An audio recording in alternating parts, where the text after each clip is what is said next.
Zipper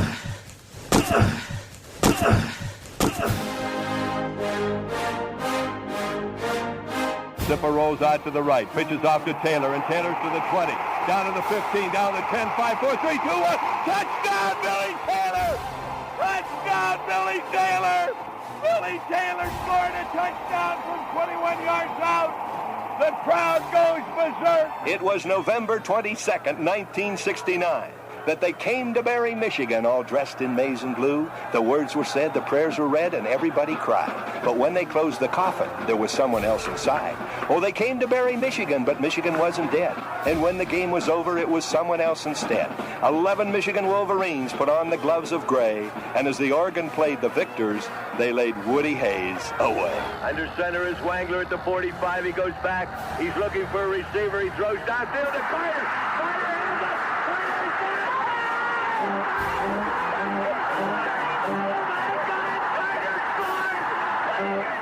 Who's got it better than us? Nobody!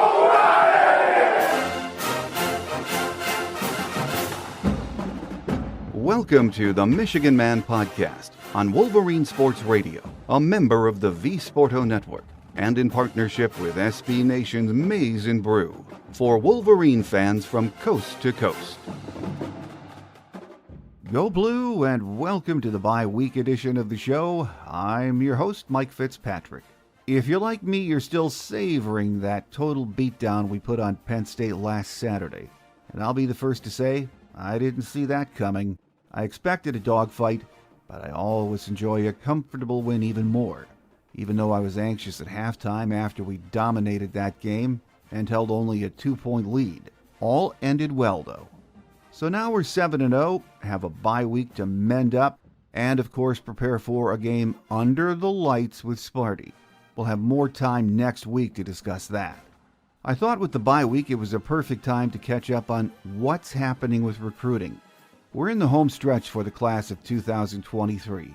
Yes, we're rated number 26 by On3 and Rivals right now, but that could and will change in the coming weeks. The staff is on the road visiting our commits and those players who have yet to give their verbals. It will be a great opportunity to close with some of these kids. Next week will be another big recruiting opportunity with a great environment against Sparty. My guest today says that while the class of 23 might be disappointing so far, given all that we accomplished last year, we can still close big and end up in the top 15 or even higher. Joining us next is the outstanding recruiting writer from the Wolverine magazine, EJ Holland. So stay with us.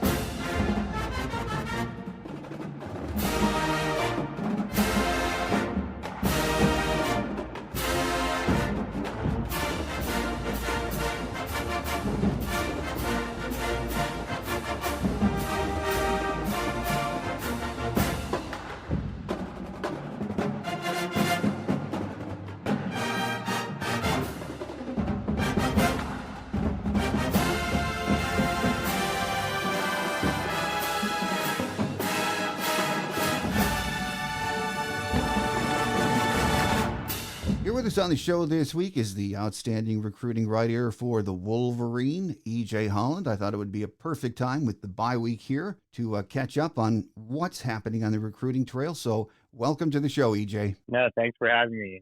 Glad to be back on. It's been a little while. It has been a while. Once the old season starts going, we sort of slack off on the recruiting news, but it's out there, and this is a huge time of the year, especially for Michigan. And last weekend was another big recruiting opportunity with some big-time talent in attendance. And I know we received a verbal on Monday from a very familiar name to Michigan fans, Kendrick Bell.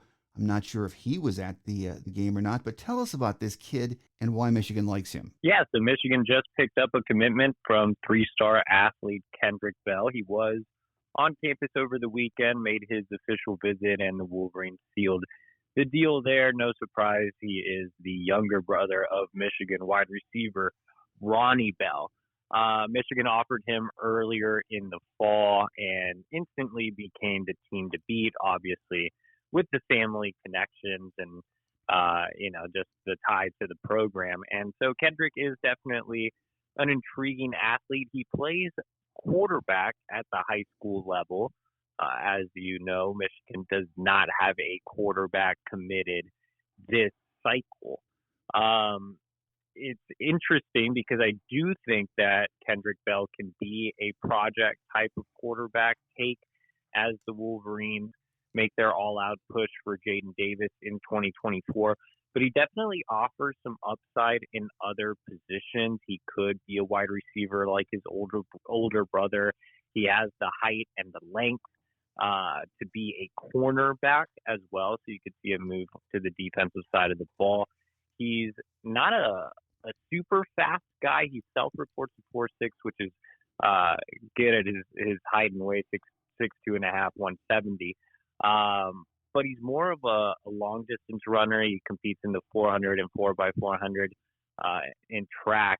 He's actually at his best in the jumping events. He advanced to the Missouri State track meet last year as a high jumper. So I definitely think he offers some athletic upside as a quarterback. I do think the position flexibility is something that intrigued Michigan. And he's not just a take because he is Ronnie Bell's younger brother.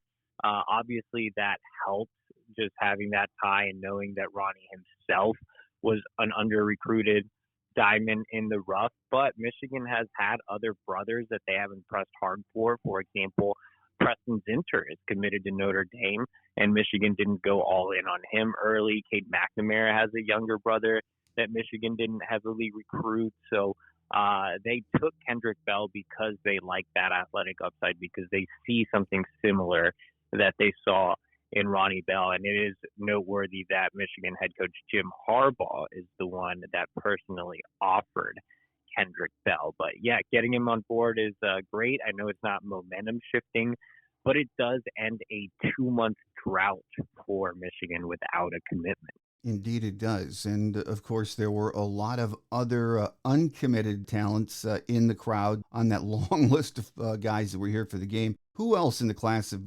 2023 that Michigan has offered was in attendance? Yeah, so the only uncommitted 2023 recruit that made an official visit over the weekend was Kendrick Bell, but there were a few unofficial visitors. And we'll start off with one of the most important remaining targets, Jair Hill, an on-300 defensive back out of Illinois.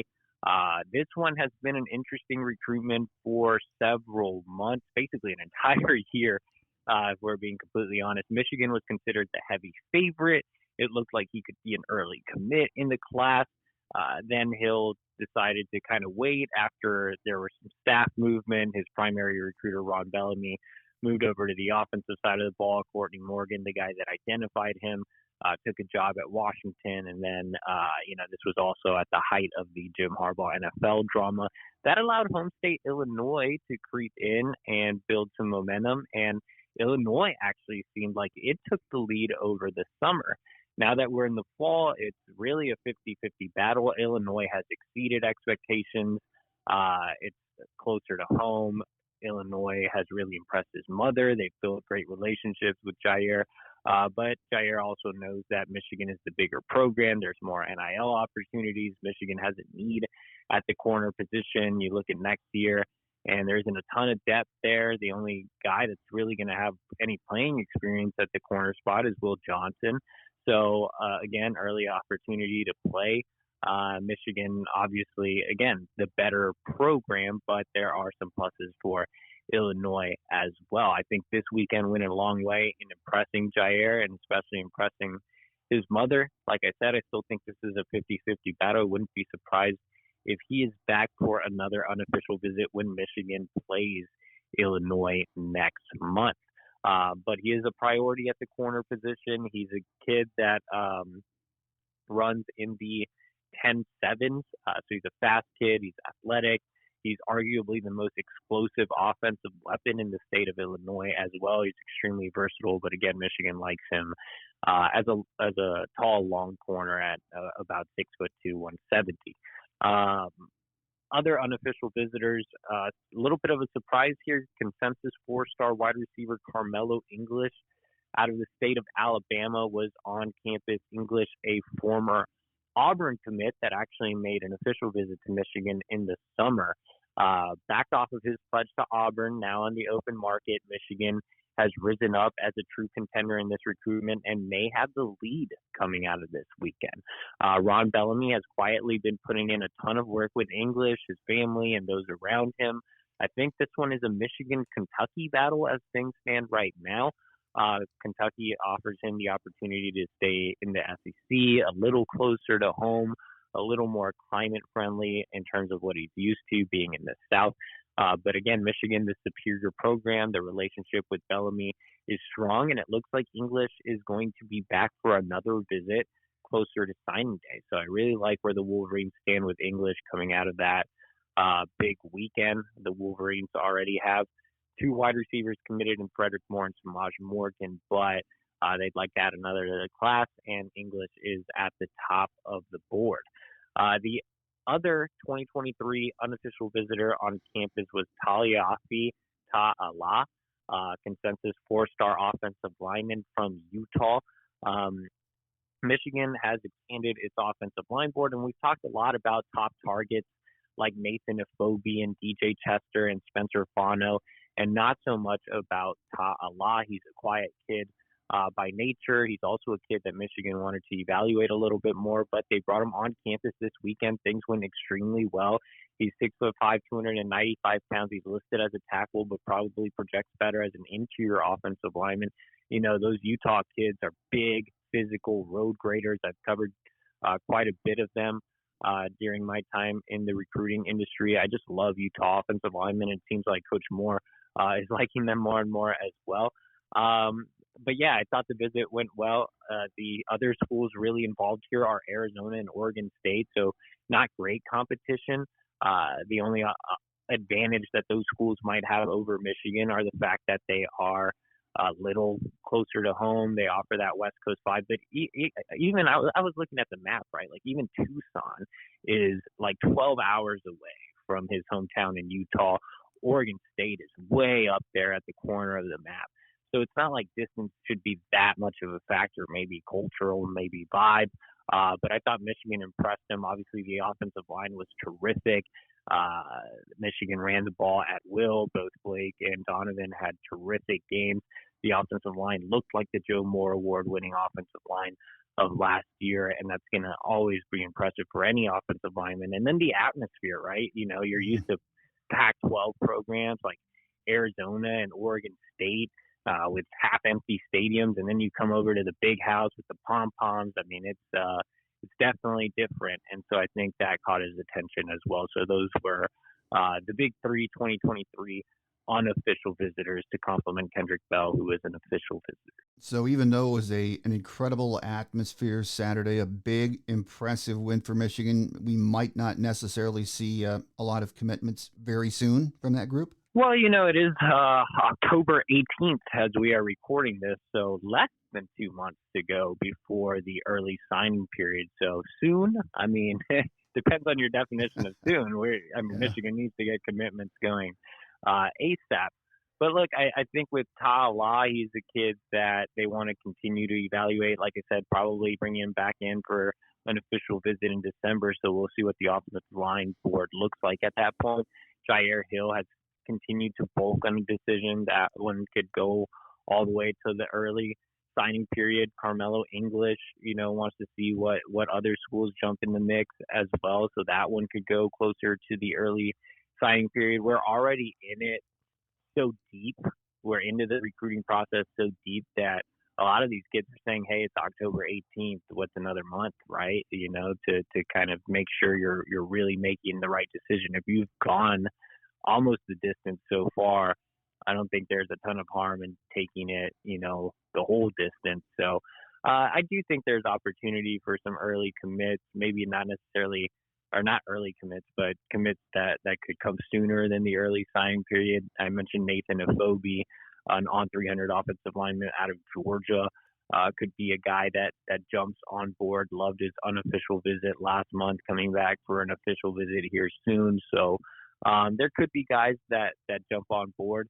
Michigan recruiting is a little disappointing this cycle, considering the college football playoff appearance a year ago and the strong start to this season. But the Wolverines showed last year when they were in a somewhat similar position that they are very capable of closing strong. EJ, one of the questions that I am still getting from listeners, and there's several emails a week, concerns Dante Moore. The question is always the same. Is Michigan still recruiting Dante, maybe even just keeping in touch with him, or have they just let that go? There's some contact there, but I don't think there's any reason for anybody to get excited or to have any sorts of optimism. Maybe if Dante is spotted on campus for the Michigan State game, for example, then yeah, you can get excited. But the Wolverines are all in for Jaden Davis, and I don't anticipate, Dante being on campus for that Michigan State game. That was more of a hypothetical, especially with Jaden Davis coming in. So I know Jaden Davis is a 2024 recruit, and for those of you that are listening that aren't recruiting nuts, Jaden Davis is a top 100 quarterback out of Charlotte Providence Day School in North Carolina. He is the top of the board quarterback. This is the guy that they want. Once Dante committed to Oregon, Michigan shifted its focus and really went all in on Davis. They got him in for an unofficial visit in the summer.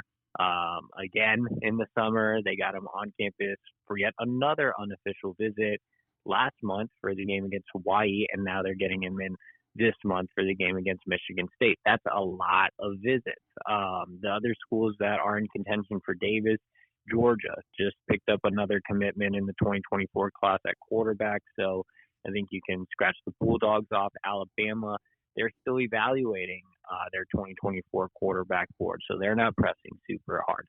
Penn State, is Penn State. I don't really consider them too big of a factor. He just visited Tennessee over the weekend, but Tennessee has a 5-star quarterback committed in 2023. And so the biggest competitor here is Clemson, but Clemson is also looking at DJ Lagway, another highly touted prospect in 2024. So the school that makes the most sense is Michigan. At some point you'd like to see Michigan close. Michigan has not expanded its quarterback board. They have put all their eggs in the basket for Jaden Davis. They did show a little bit of willingness to explore other options as they brought in Isaac Wilson, a on 300 quarterback, for an unofficial visit this weekend in the 2024 class, but did not offer, especially with Jaden coming in next weekend. They want to make sure that he still feels like the guy. So they would like to close with Davis sooner rather than later. I think Michigan fans should accept that right now Davis is QB1.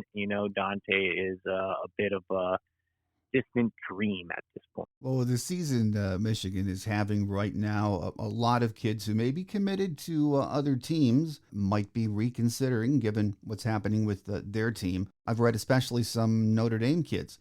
Can you give us some names of players Michigan might be working hard to flip? Yeah, I think right now with flips being so sensitive, especially with a school like Notre Dame that has all these weird no visit policies, Michigan would like to keep some of those names under wraps. I think guys that could potentially look around, specifically Notre Dame, you have Jaden Osbury, top 100 linebacker out of Louisiana. If you remember last year, Michigan flipped Amorion Walker from Notre Dame during the early signing period, and he was also from Louisiana. Ron Bellamy, Michigan's wide receiver coach and area recruiter in Louisiana, is a Bayou State native. He's a guy that has strong connections throughout the state of Louisiana and has been hard at work on Osbury, as has Michigan linebackers coach Jair Hill. Michigan needs another linebacker commit this cycle. They only have one in Samaj Bridgman. So I think Osbury's a potential candidate. I think Charles Jagusaw, a 5-star offensive lineman, is a potential candidate. Michigan finished a bit of a distant second there, but still second in his recruitment. So those are guys that, come to mind in the 2024 class. You had a Notre Dame commit on campus in Brandon Davis Swain, top 100 defensive lineman out of West Bloomfield. I just mentioned Ron Bellamy. He was the head coach at West Bloomfield, coached Davis Swain. This is actually his second time on campus this fall. So if the Wolverines make a push for Brandon Davis Swain, who's a little bit of a tweener, not exactly a true scheme fit, being reevaluated for the Chris Jenkins role, then that could be a potential flip candidate for next cycle. I think you look around the country and Michigan's still recruiting guys committed elsewhere. They're actually going to see Florida defensive back commit Aaron Gates later this week. So they're still, in the mix there. That could be a potential flip candidate. Oklahoma looks like, dumpster fire right now. Michigan finished second for Jacoby Johnson, one of the top safety recruits in the country. That could be one where they could quietly, make some noise. So we'll see. It'll be interesting to see if some of these other guys pop up on campus for visits. Until then, guys that are committed elsewhere are probably going to be kept under wraps as they're more sensitive recruitment. Well, there's no question we're off to a slow start with this class of 23. That has happened before in other recruiting cycles. I think we're ranked 28th right now, right in that area. Is there a real concern this class could finish maybe, let's say, outside of the top 15? Yeah, I mean, that's definitely a possibility. So right now on the On3 consensus rankings, Michigan is 26th. The last time I looked at it when Kendrick Bell committed last night. I'm just going to pull up the rankings really quick right in front of me. You look at the schools that are ranked ahead of Michigan. Remember, Michigan only has 15 commitments right now. You look at the schools that are right ahead of Michigan. So Texas Tech, Baylor, North Carolina, those schools all have more commitments than Michigan. You look at schools that are even higher on the list, like Stanford. They don't traditionally close super strong. You look at Michigan State; they're not having a very good season, and if Michigan pounds them in the Big House, then they could collapse. Florida State's having all type of internal issues. They could be a team that falls down the rankings. Louisville has built their class based on NIL. Who knows if that'll actually come into fruition once players have to sign papers. So there are some schools that could definitely drop depending on how things shake out over the next couple of months, and that could allow Michigan to rise. And like I said, there are still a handful of schools that just have more commitments than Michigan, and maybe they're getting more points at this time, but will likely fall. I mean, you look at Texas Tech in particular, that's ranked right ahead of Michigan. They have 26 commitments, and they have entire 1 point, which is big in the recruiting rankings. I know 1 point doesn't seem like a lot, but 1 point in the recruiting rankings is like 100, and they are more than a full point below Michigan average recruit rating, which means Michigan has the stronger class, just lower numbers right now. It is possible that Michigan finishes outside of the top 15 if they don't have a magical close like they did last cycle, which took a lot of chips falling in the right places. I do think Michigan can get into that top 15 range at this point. I do not expect them to be in the top 10 like last cycle.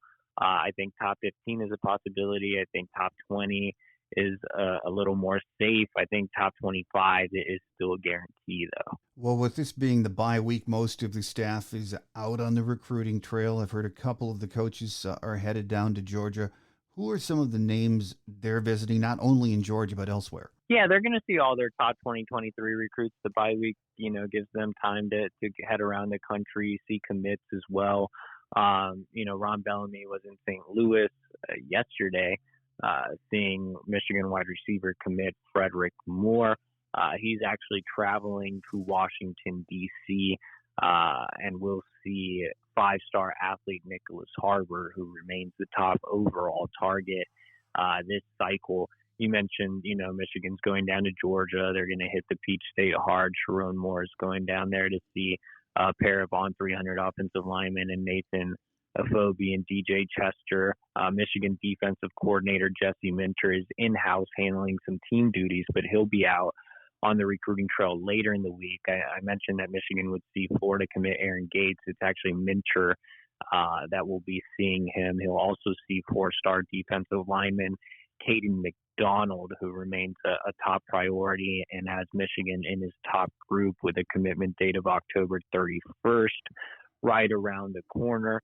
Those are some of the bigger names that Michigan's going to see. Like I said, Nicholas Harbor's the top overall target on the board. Caden McDonald's the top defensive line target on the board. Aaron Gates is one of the top defensive back targets on the board.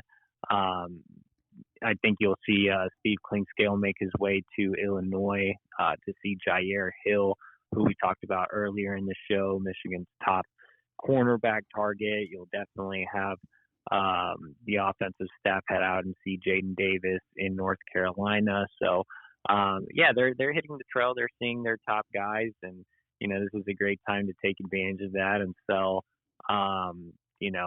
What Michigan's been able to do on the field this year. Obviously undefeated, going to be in contention for another playoff appearance. So there is opportunity to close strong, but we'll just kind of wait and see how things shake out. You know what this sort of reminds me of, EJ, back in the 70s and the 80s when recruiting was very different. And, at this time of the year, there was not the coverage that we have now. But you really didn't know who you had, and you were recruiting as the season went along. This is sort of an old school year in that way, isn't it? Yeah, it is. It is kind of an old school year.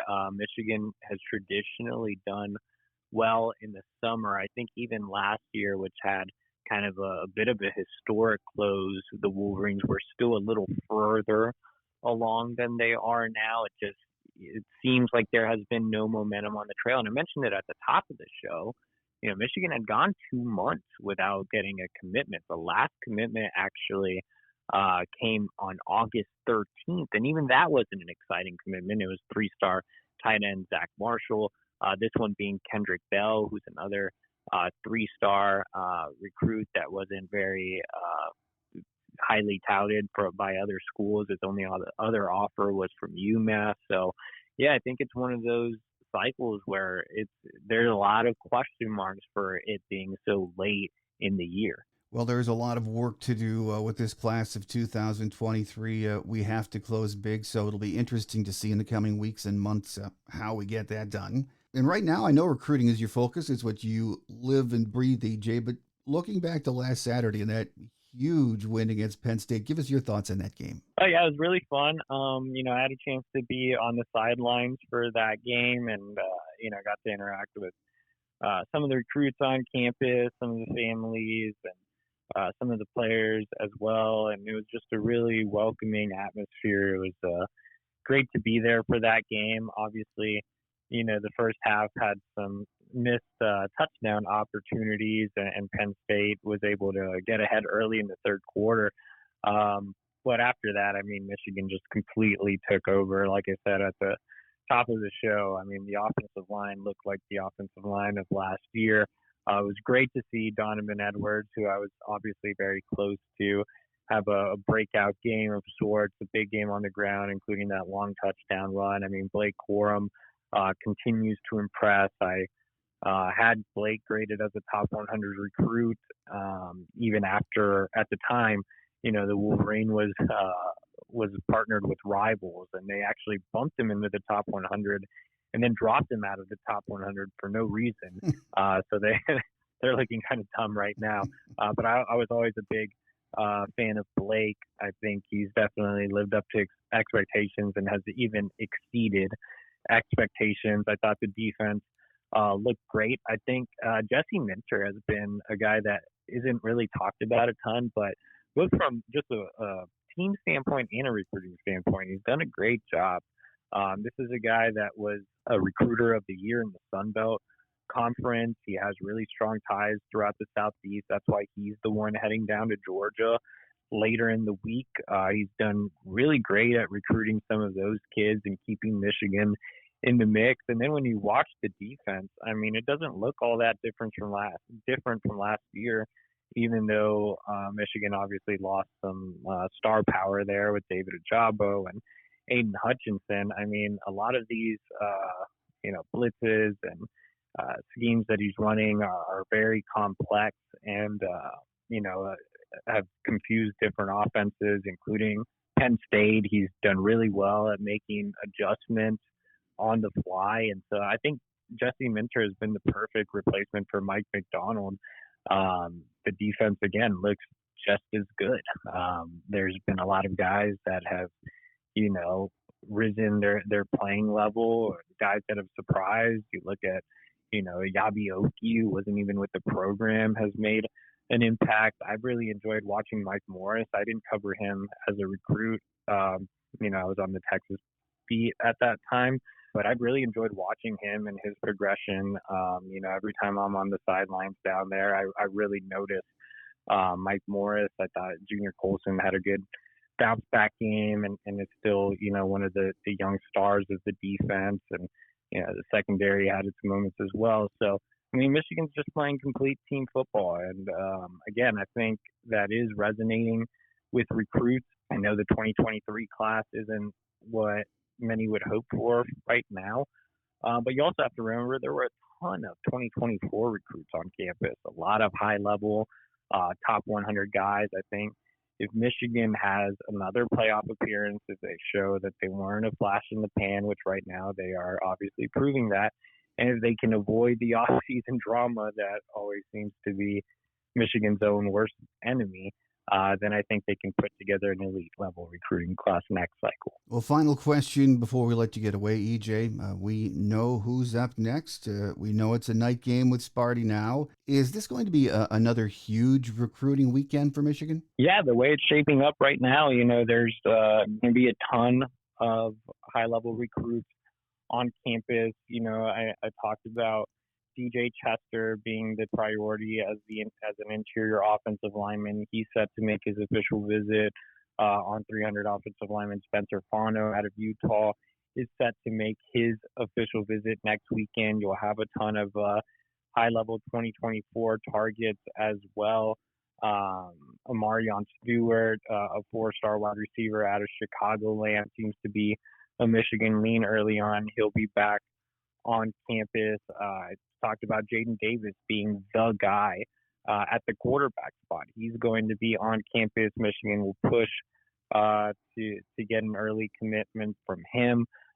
Several other underclassmen, even all the way down to 2025. You have top 100 quarterback Ryan Montgomery, who was on campus this weekend, making a return visit for the Sparty game. So I think you'll see a ton of Midwest flavor as well, with some in-state kids coming in and surrounding states coming in as well. So, yeah, I think it's going to be another big weekend. It's a night game. It affords some of these kids more time to get to campus. Sometimes when prospects have Friday night games, it's hard to get to Ann Arbor for big noon kickoffs. So the fact that they have the signature night game on Halloween weekend, I think it's going to be a tremendous atmosphere. It's going to be my first Michigan State game. So I'm super excited about it. I want to get the full experience. I want to show up there like at 3 p.m. and get all the tailgate food as possible, and then, get to the big house early and really take it all in. It should be a ton of fun for recruits and players. And,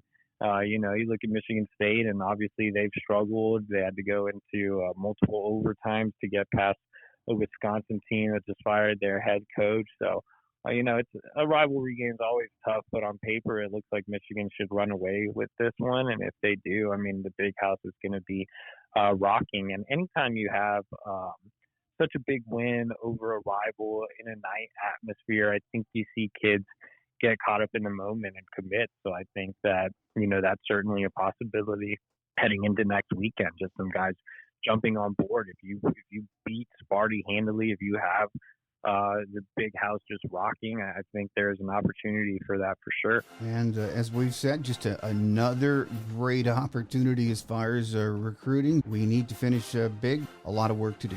Here with us on the show today as we get our recruiting update during bye week. He's the outstanding recruiting writer for the Wolverine, EJ Holland. EJ, our listeners always love hearing recruiting news, love hearing what you have to say, so we look forward to that next visit. I appreciate you for having me. If you guys aren't subscribed to the Wolverine.com, just a quick plug, you can sign up now for just $10 until next football season, that gets you premium access to all the recruiting information and team information. You can follow me on Twitter at EJ Holland on 3. Absolutely. It's well worth it. I have it and enjoy it. It's good stuff, so I highly recommend it to all of my listeners. So thanks again for being with us, EJ. Thanks for having me.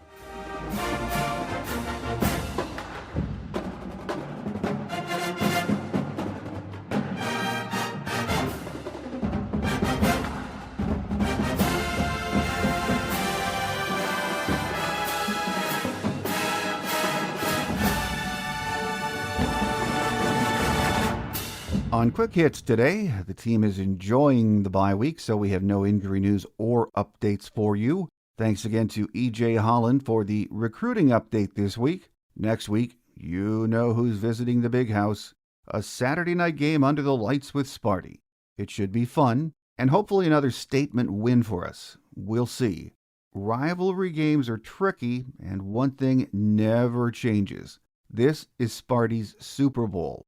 Always has been, and if anything makes this game dangerous, that's it. On Tuesday's Visitors segment, we hope to have Spartan beat writer Graham Couch from the Lansing State Journal. Then on Thursday's Game Day show, editor John Fortin from the Wolverine. So enjoy the bye week and get ready for another showdown with those Spartans. I'm your host, Mike Fitzpatrick. Have a great Wolverine weekend, everyone. Until we meet again, take care. And as always, go blue. Thanks for joining us today on The Michigan Man, here on Wolverine Sports Radio, a member of the V Sporto Network, and in partnership with SB Nation's Maize and Brew.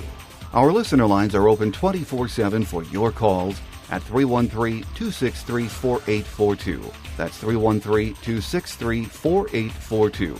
Or email us at themichiganmanpodcast@yahoo.com. That's the Michigan Man Podcast at yahoo.com. The Michigan Man Podcast is produced at the studios of Robin Lynn Productions, Allen Park, Michigan, and is not affiliated with the University of Michigan.